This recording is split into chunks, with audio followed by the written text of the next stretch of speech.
வணக்கம். மாரியப்பன் வானிலை அறிக்கை 2025 ஜூன் மாதம் 23ஆம் தேதி திங்கட்கிழமை. வானிலை அறிக்கை. வானிலை அமைப்பு. வட மாநிலங்களில் அடுத்தடுத்த வளிமண்டல சுழற்சி காற்று சுழற்சி நிலை கொண்டுள்ளது. உத்தரப்பிரதேசத்தில் ஒரு காற்று சுழற்சி நிலை கொண்டுள்ளது. அதே வேளையில் சத்தீஸ்கர் ஜார்க்கண்டை இணைக்கும் விதமாக ஒரு வளிமண்டல சுழற்சி நிலை கொண்டுள்ளது.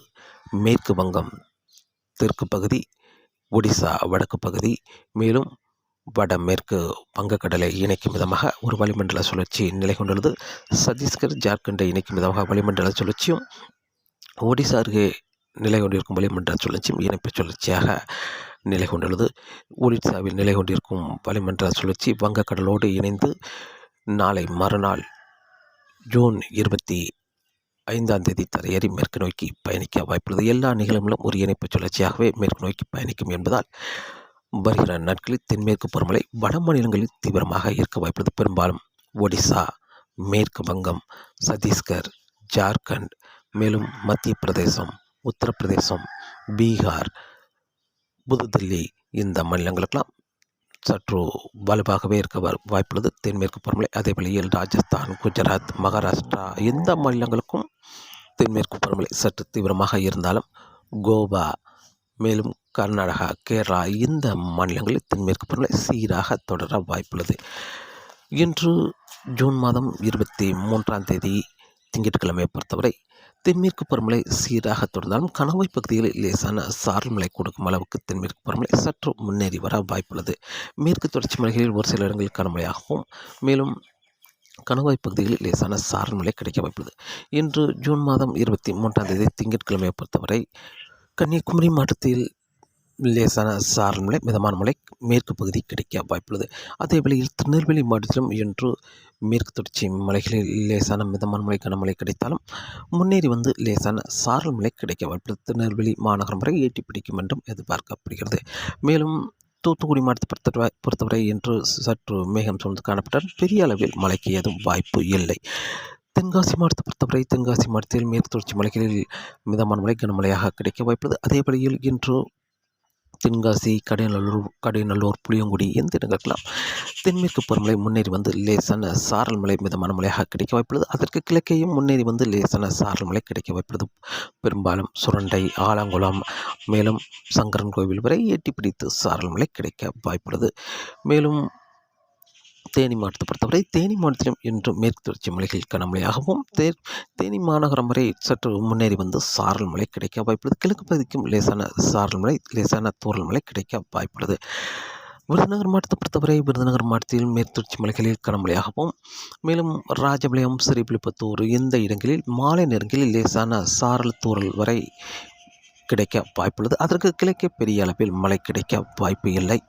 திண்டுக்கல் மாவட்டத்தை பொறுத்தவரை திண்டுக்கல் மாவட்டத்திலும் மேற்கு பகுதி கொடைக்கானல் இந்த இடங்களுக்கெல்லாம் மழை கிடைக்க வாய்ப்புள்ளது. அதே வேளையில் திண்டுக்கல் மேற்கு பகுதி ஒட்டஞ்சத்திரம் இந்த இடங்களுக்கெல்லாம் தென்மேற்கு பருவமழை முன்னேறி வந்து லேசான சாரல் அல்லது தூறல் மட்டுமே கொடுக்கும் அளவுக்கு தென்மேற்கு பருவமழை சற்று தீவிரமடைய வாய்ப்புள்ளது. அதற்கு கிழக்கு பகுதி வெப்பச்சலமை என்பது இன்று பெரும்பாலும் திண்டுக்கல் கிழக்கு பகுதி, ராமநாதபுரம், புதுக்கோட்டை, சிவகங்கை இந்த மாவட்டங்களில் ஏதாவது ஒரு இரு இடங்களில் மட்டுமே லேசான மழைப்பொழிவு கிடைக்கும் என்றும் எதிர்பார்க்கப்படுகிறது.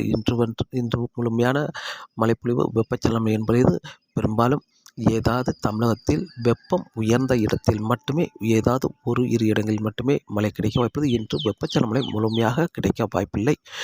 மேலும் கோயம்புத்தூர் மாவட்டத்தை பொறுத்தவரை கோயம்புத்தூர் மாவட்டத்தில் இன்று மேற்கு தொடர்ச்சி மலைகளில் கனமழையாகவும், அதே வேளையில் கோயம்புத்தூர் மாநகரம் வரை லேசான சாரல் மழை எட்டி பிடிக்க வாய்ப்புள்ளது. தெற்கு பகுதி பொள்ளாச்சி, உடுமலைப்பேட்டை இந்த இடங்களுக்கும் லேசான சாரல் மழை கிடைக்க வாய்ப்புள்ளது. அதே வேளையில் கிழக்கு பகுதி முன்னேறி வர வாய்ப்பில்லை. பொள்ளாச்சி, உடுமலைப்பேட்டை இந்த இடங்களுக்கு முன்னேறி வந்து லேசான சாரல் மழை கிடைக்க வாய்ப்புள்ளது. அதே வேளையில் வடக்கு பகுதியும் காரமடை இந்த இடங்களுக்கும் லேசான சாரல் மழை கிடைக்கும் அளவுக்கு முன்னேறி வர வாய்ப்புள்ளது. நீலகிரி மாவட்டத்திலும் இன்று மிதமான முதல் சற்று கனமழை என்று எப்போது வேணுனாலும் தென்மேற்கு பருவமழை கிடைக்க வாய்ப்புள்ளது நீலகிரி மாவட்டத்தை பொறுத்தவரை. மேலும் திருப்பூர், ஈரோடு, சேலம், தருமபுரி, கிருஷ்ணகிரி இந்த இடங்களை பொறுத்தவரை ஏதாவது ஒரு இரு இடங்களில் லேசான மழைப்பொழிவு கிடைக்கும் என்று எதிர்பார்க்கப்படுகிறது. சென்னை சுற்றியுள்ள மாவட்டங்களில் ஒரு இரு இடங்களில் மழை கிடைக்கும் என்றும் எதிர்பார்க்கப்படுகிறது. இன்று தமிழகத்தில் பெரிய அளவில் வெயில் இல்லாவிட்டாலும் வெப்பச்சலன தீவிரம் குறைந்தே கிடைக்க வாய்ப்புள்ளது. ஏதாவது ஒரு இரு இடங்களில் தமிழகத்தில் லேசான முதல் மிதமான மழை கிடைக்க வாய்ப்புள்ளது. இன்று பெரிய அளவில் வெப்பச்சலன மழை கிடைக்க வாய்ப்பில்லை. தென்மேற்கு பருவமழை மட்டுமே இன்று சற்று தீவிரமடைந்து கணவாய் பகுதிகளில் லேசான சாரல் மழை கிடைக்கும் அளவுக்கு சற்று முன்னேறி வர வாய்ப்புள்ளது. மேற்கு தொடர்ச்சி மலை ஒட்டியுள்ள மாவட்டங்களுக்கு மட்டுமே. இன்று ஜூன் மாதம் 23ஆம் தேதி திங்கட்கிழமை.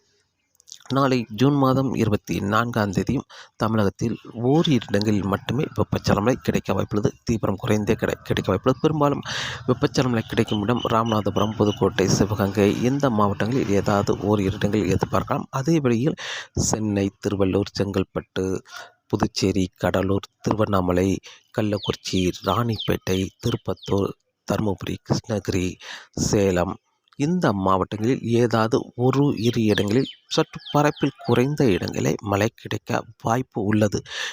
நாளை ஜூன் மாதம் 24ஆம் தேதியை பொறுத்தவரை. ஆனால் தென்மேற்கு பருவமழை சீராக தொடர வாய்ப்புள்ளது. கணவாய் பகுதிகளுக்கு லேசான சாரல் மழை முன்னேறி வந்து கிடைக்கும் அளவுக்கு தென்மேற்கு பருவமழை சற்று தீவிரமடைய வாய்ப்புள்ளது. ஜூன் 25ஆம் தேதி முதல் தமிழகத்தில் வெப்பச்சலன மழை அங்கே கிடைக்க வாய்ப்புள்ளது. இன்று ஜூன் 23, நாளை ஜூன் 24ஆம் தேதியை பொறுத்த 2 நாட்கள் மட்டுமே தமிழகத்தில் வெப்பச்சலன மழை தீவிரம் குறைந்து ஏதாவது ஒரு இரு இடங்களில் மட்டுமே மழை கிடைக்க வாய்ப்புள்ளது. ஜூலை 25ஆம் தேதி முதல் மீண்டும் தமிழகத்தில் வெப்பச்சலன மழை படிப்படியாக அதிகரிக்க வாய்ப்புள்ளது.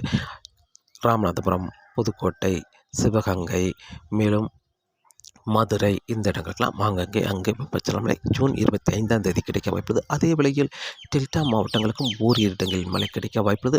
ஆனால் கூடுதலான பரப்பு என்பது பெரும்பாலும் ஈரோடு, சேலம், தருமபுரி, கிருஷ்ணகிரி, திருப்பத்தூர், ராணிப்பேட்டை, கள்ளக்குறிச்சி இந்த இடங்களுக்கெல்லாம் சற்று கூடுதலான பரப்பில் மழை கிடைக்க வாய்ப்புள்ளது. சென்னை, திருவள்ளூர், செங்கல்பட்டு, வேலூர், காஞ்சிபுரம் இந்த இடங்களுக்கும் சற்று கூடுதலான பரப்பில் மழை கிடைக்க வாய்ப்புள்ளது. திருவண்ணாமலை, கடலூர், புதுச்சேரி இந்த இடங்களுக்கெல்லாம் வரும் நாட்கள் படிப்படியாக பரப்பில் சற்று கூடுதலான இடங்களில் வெப்பச்சலன மழை கிடைக்க வாய்ப்புள்ளது. ஜூன் 25 விட 26, 27, 28 கூடுதலான பரப்பில் கனமழையாகவே கிடைக்க வாய்ப்புள்ளது. படிப்படியாக மழை அதிகரிக்க வாய்ப்புள்ளது. ஜூன் 29, 30 தேதிகளில் ஒரு இரு இடங்களில் மட்டுமே தமிழகத்தில் வெப்பச்சலன மழை கிடைக்க வாய்ப்புள்ளது. தென்மேற்கு பருவமழை சற்று தீவிரமடைந்திருந்தாலும் ஜூன் 28ஆம் தேதி வரை கணவாய் பகுதிகளுக்கு லேசான சாரல் மழை கொடுக்கும் அளவுக்கு தென்மேற்கு பருவமழை தீவிரமடைய வாய்ப்புள்ளது. ஜூன் 29ஆம் தேதியிலிருந்து கணவாய் பகுதிகளுக்கு சாரல் மழை கிடைக்க வாய்ப்பில்லை. மேற்கு தொடர்ச்சி மலைகளில் அங்கும் இங்குமாக ஓரிரு இடங்களில் மட்டுமே சாரல் மழை கிடைக்க வாய்ப்புள்ளது. அதேபோல தமிழகத்தில் ஓரிரு இடங்களில் மட்டுமே வெப்பச்சலன தீவிரம் குறைந்து காணப்படும். ஜூன் 29ஆம் தேதியிலிருந்து மீண்டும் ஜூன் 3ஆம் தேதி படிப்படியாக தமிழகத்திலும் வெப்பச்சலன மழை அதிகரிக்க வாய்ப்புள்ளது. தென்மேற்கு பருவமழை ஜூன் 3ஆம் தேதி படிப்படியாக அதிகரிக்க வாய்ப்புள்ளது. மேற்கு வங்கத்துக்கு ஒரு நிகழ்வு வர இருக்கிறது. ஜூன் 2ஆம் தேதிக்கு பிறகு அந்த நிகழ்வு ஜூன் 3ஆம் தேதிக்கு பிறகு படிப்படியாக தீவிரமடையும் என்பதால் மீண்டும் தென்மேற்கு பருவமழையும் தீவிரமடையும். ஜூலை 2ஆம் தேதிக்கு பிறகு தென்மேற்கு பருவமழையும் தீவிரமடையும். தமிழகத்திலும் படிப்படியாக வெப்பச்சலனம் ஜூலை 2ஆம் தேதிக்கு பிறகு படிப்படியாக பரப்பில் அதிகரிக்கும். ஜூலை 2ஐ விட 3 சற்று கூடுதலான பரப்பிலும் 4, 5, 6, 7 தேதிகளில் படிப்படியாக தமிழகத்தில் வெப்பச்சலன பரப்பில் கூடுதலான இடங்களில் மழை கிடைக்கும் என்றும் எதிர்பார்க்கப்படுகிறது. ஜூலை மாதத்திலும் காற்று பகுதியை தவிர்த்து வெப்பச்சலன மழை மற்ற மாவட்டங்களுக்கு கிடைக்க வாய்ப்புள்ளது. தென்மேற்கு பருவமழை இப்போது சீராக தொடர்ந்தாலும் ஜூன் 28ஆம் தேதிக்கு பிறகு தென்மேற்கு பருவமழை தீவிரம் குறைய வாய்ப்புள்ளது. ஜூலை 2ஆம் தேதிக்கு பிறகு படிப்படியாக தென்மேற்கு பருவமழை அதிகரிக்கும் என்றும் எதிர்பார்க்கப்படுகிறது. பெரிய அளவில் இன்னும் வருகிற நாட்களில் தென்மேற்கு பருவமழை அதிகரிக்க வாய்ப்பில்லை.